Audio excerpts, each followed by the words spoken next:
Hello guys, Archangel here and welcome to my Deathknight two-handed PvE guide.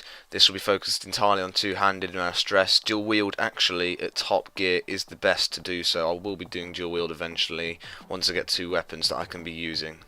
Okay guys, so we start off with stat priorities. This is going to help you with reforging when it comes down to it. You want to be going strength first, then a 7.5% cap in expertise and melee hit. Make sure that's capped and make sure you don't overcap it. You don't want to be running at 7.8% because that could be a loss of another secondary stat right there.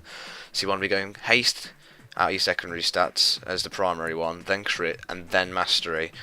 And as you can see on the screen now, these are the gems that you should be using. You can mix it up a bit with the blue gems. You can take pure hit if you're not hit capped, and with the red gems you can take pure expertise if you're not expertise capped.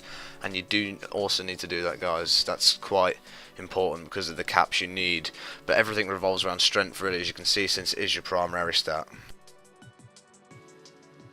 Okay guys, and onto your rotation, you want to always keep Frost Fever and Blood Plague up as 100% of the time if you can, and you apply this through Howling Blast, if Rhyme is procced especially, and then you want to be applying the Blood Plague through Plague Strike.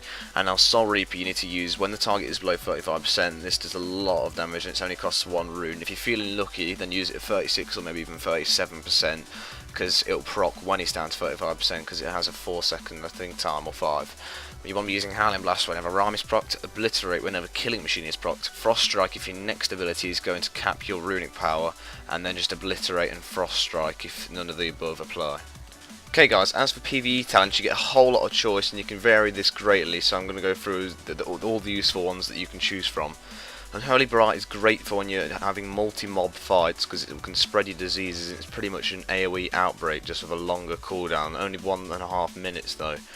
I take Plague Leech because it's a slight increase in your DPS. You want to be using this every time an outbreak is nearly off cooldown, and so you want to use that, take your diseases off, put them back on, and then you'll hopefully get an extra Obliterate or a Soul Reaper proc or something.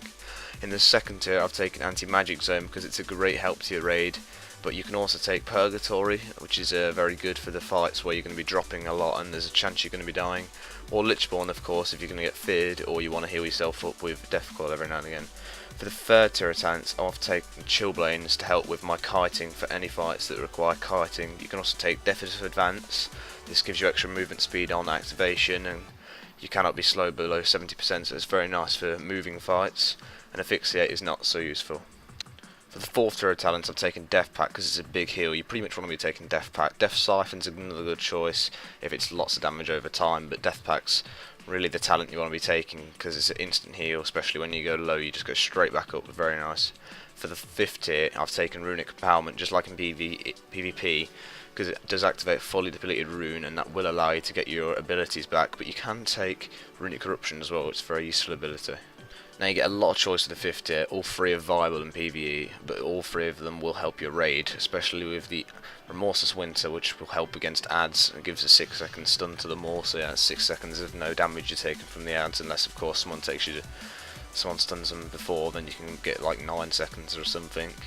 And Desecrated Ground is good for CC fights. You will not be CC'd. I'm pretty sure it only works in the Deathknight. Yeah, it only works in the Deathknight, so it's a personal gain, that one.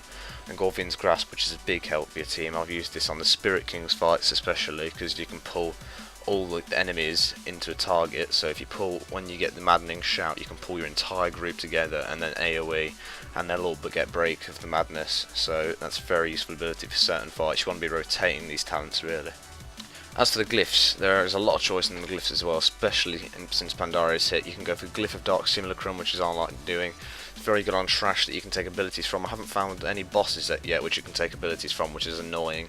But yeah, it's a very nice glyph to have. Glyph of Anti-Magic Shells is just going to help you survive and get more DPS off on the heavy magic attacks such as Elegon.